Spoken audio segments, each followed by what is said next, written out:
of all people, up into space without a football. And this football, when you bring it back down to earth, is going straight to the Pro Football Hall of Fame. Oh, that's cool. Nice. They're going to, you know what, they're going to be so excited. I mean, it's going to the Pro Football Hall of Fame. Hopefully it inspires more people to want to know more and explore more outside of our planet and want to, you know, explore space and everything that we have up there. Even if I fumble this ball, so what you guys pointed out, if I fumble it, it's just going to float. So. A few weeks ago with getting fitted for his flight suit. There. Thank you. And since he clocks in at 6'5", This is our new Shepard astronaut seat. Blue Origin had him test out the flight seat. Oh, this is comfortable. Let's measure a couple of things. It's been designed for folks with, you know, shoulders. Give me your zero G. I began my first day of training in Astronaut Village, Good morning. where I met up with crew member 7, Sarah Knights, and we were given the first ever look inside the Kármán line, a gathering spot for Blue Origin astronauts and their plus ones, meant to resemble a restaurant that the Apollo and Mercury 7 astronauts would hang out in after missions. Go ahead and have a seat. Since this is an active launch and test site, I needed a full safety briefing. So we want to make sure that you understand what's going on out there and keep you safe. If you feel unsafe or uncomfortable, we will get you out of the situation. We want you to say timeout. That only applies here. I can't take that home with me. The other phrase is, I will not fly. This is a phrase we hope to never hear from the new Shepard astronaut, but we will take it very seriously. I have until T-minus 2 minutes and 30 seconds before liftoff to utter these crucial words. After that, the vehicle controls itself, so it's risky to stop the program. Now I am officially certified. Michael Strahan, it is my great pleasure to give you your astronaut badge. As the most professional looking astronaut ever in a business suit and tie. It makes it official. Long day today. We trained from 8:30 a.m. to 5:30 p.m. It's been a lot of fun, a great learning experience, and I'm a little nervous. I mean, you always get nervous, but when you learn about the safety and all the protocols that put you at ease. Next, I posed for my official Blue Origin portrait. Then it was time for some hands-on training with Kevin Spro. You want to come in with me? It was surreal stepping inside the test capsule for the very first time with my fellow crew members. Day 2 of training for Michael began with a full run-through of launch morning at the tower. 80 feet above the desert, 7 flights of stairs. Good morning, astronauts. Welcome to your emergency safety shelter. Inside the safety shelter, properly named since it's the most secure place on the tower. This is the place you're going to go if anything goes wrong on the tower before we launch. You're never going to go downstairs. So the only places you go is either in the capsule or in this room. Safety of the Blue Origin astronauts is exceedingly important, so they have equipped the shelter with emergency air supply, direct radio access to mission control, and safety ratings to withstand explosions. The entire booster can explode and we'll be in here and be safe. And outside the shelter, Michael and his crewmates practice crossing the bridge to the tower where they will load into the capsule. On the way, a Blue Origin tradition, ringing the bell. At the crew access tower, a quick explainer. You have to go in the capsule. You're going to go left, around the head, into your seat, and then immediately start buckling in. Michael taking it all in. It's a beautiful view up here between the mountains. The closer we get, the more of these things that we do when we're on the launch tower and walking across the bridge, ringing the bell, the more you know that this is a reality. So, very excited. Back at the Astronaut Training Center, the day ended working inside the test capsule. With 3 to 4 minutes in space at zero gravity, the Blue Origin astronauts need to be masters at rolling in and out of their seats. You ready to try this, Michael? Yep. All right, here you go. You're clear to egress. Here you go. You loosen up, feet out, cop the harness, and then float out. Oh, this is so much fun. Everybody get over there.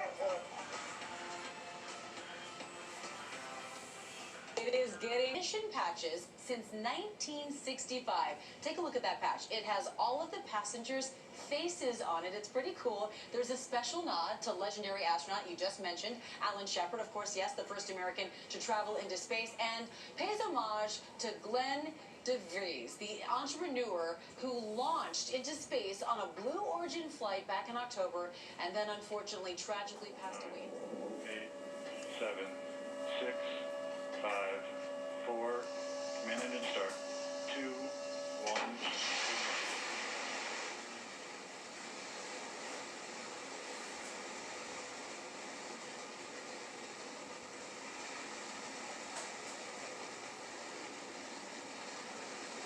Mission Control has confirmed New Shepard has cleared the tower and is on its way to space. We can hear it here from the desk.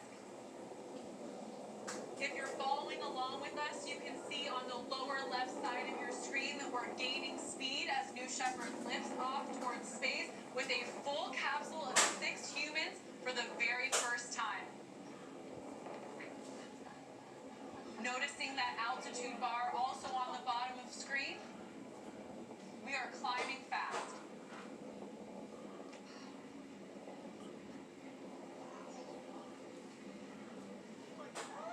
Look at that.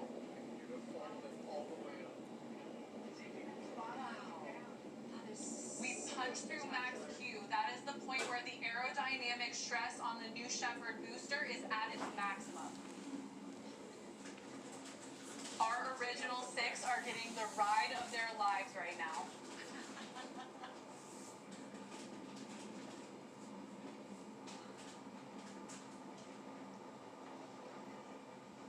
Look at that beautiful BE3 engine in action.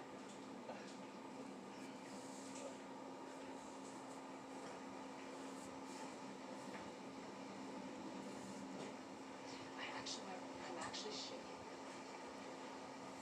Coming up next here in under a minute is going to be main engine cutoff, where we cut off that BE3, and you'll be able to visually see that on the screen here shortly.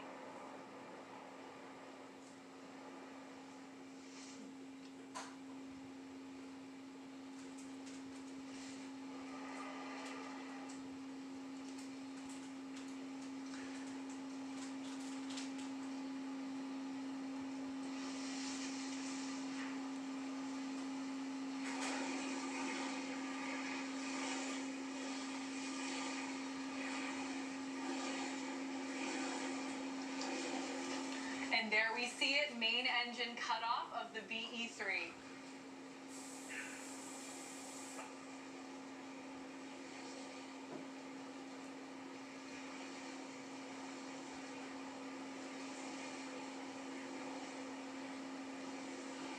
Katie, explain to us what we just heard there, that main engine cutoff, and where we are in this flight now.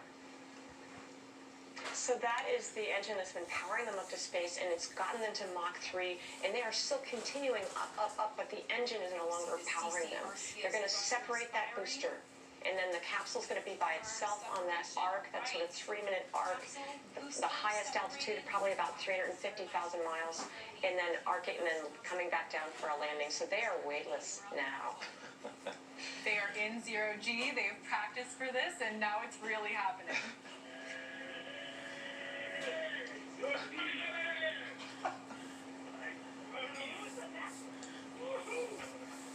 Doing it, guys! Oh, check this out! Oh my God! You all there are going to get 3 minutes of this. We're going to let you listen, but we are hearing them now float around. Oh my God! DJ, you can hear Michael too, right? I can hear him say woohoo. Can't listen.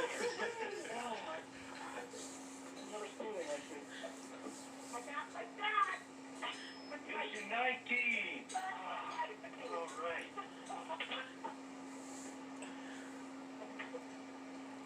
Yeah. There you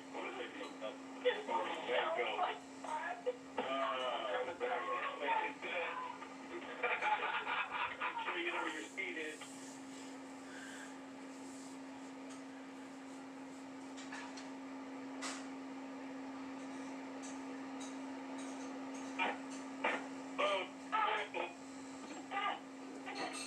Mission 19. Original set. The original set. You got to see.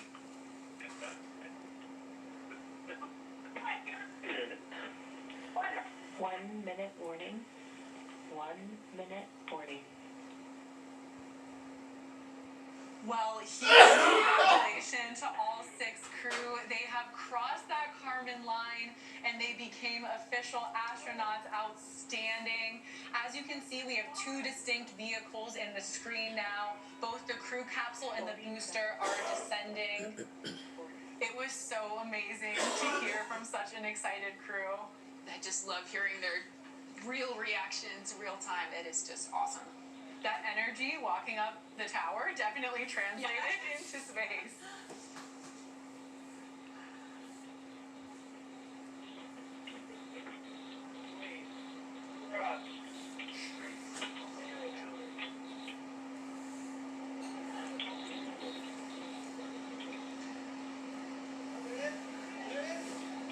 They see it? Oh, there it is. Oh my goodness. That's the booster. We're going to Wow, hear we're the watching sonic him boom. come down right now. So as you can see, the forward fins on the new Shepard booster have deployed. That booster is on its way back to Earth first. It's like it's coming down so fast. I was like, what? And Robot Geo, we can hear you. And tell us what you're seeing. You all said you were closer than you all have been in the previous launches. Can you tell us what you're seeing there just from your naked eye? Yeah. So the booster is about to land right behind us here on the landing pad, and it's going to land upright on its own, and we're going to hear that sonic boom in a moment here. And we're going to feel the sonic boom, Yes, we and say, you're too. gonna feel it. All right, it's about to make landfall right now. It was coming down pretty quickly. I'm glad to know that was just the booster. That's the booster. I was like, if that's them, they're coming in hot. But that's We the need booster. parachutes for that. Robot, don't do us. Boom! Whoa. All right, so the booster has landed, and now we're going to wait for the capsule to come down. You're watching a little bit of a delay there, but you're going to see it on your screen in just a moment as it lands upright on that landing pad. You can hear everyone cheering. One of my favorite parts, it was cutting in out a little bit. You can imagine they're in space, but the laughter. Wow, you hear that? Whoa, just roaring through this desert right now.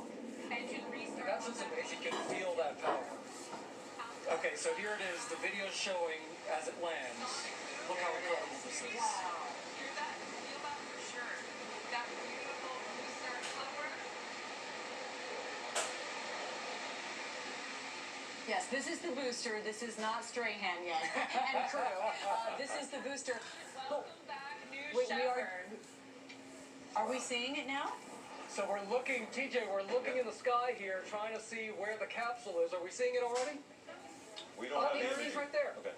Wait, let me see, let me see. There we go. Joining I don't us see for it our yet. 3rd human Oh, there it flight. is. There it is. Just There it landed is. the It looks booster. like that The show first is parachute not just over. Here we Yep. see our crew deployed, capsule right? on Yeah, final so we've got descent back to the West Texas desert. Let's wait We're for going to listen that to mission now. control here, but we're watching as they land here. There it is. There's the parachute. Some cheers from people watching down below. Wow. The cars are racing out now to meet Yep. the Look crew. at that You can booster see on the them. pad, all in a day's work for the workhorse of this operation. All right, and there go the drogue parachutes. That's a beautiful sight, slowing down the capsule.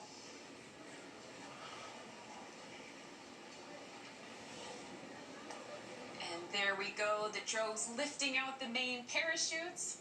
Looks like we have 3 beautiful parachutes there in their reconfiguration. And the release, the disc reef, there we go. 3 beautiful main parachutes. And on your screen, you're seeing that velocity and altitude dropping.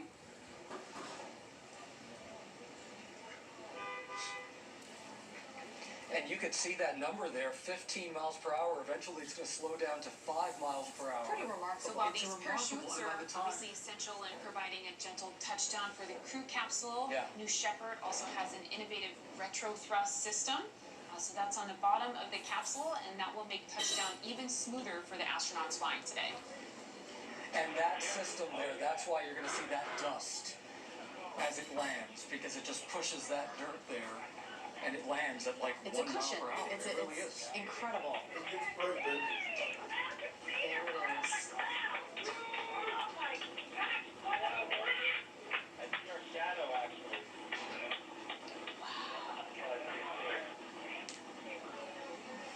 It is just beautiful. You can hear people already cheering here. This is so exciting. Very exciting crew on their way back to Earth. What a beautiful day in West Texas. Great view through those big windows there. Stand by touchdown. Stand by touchdown.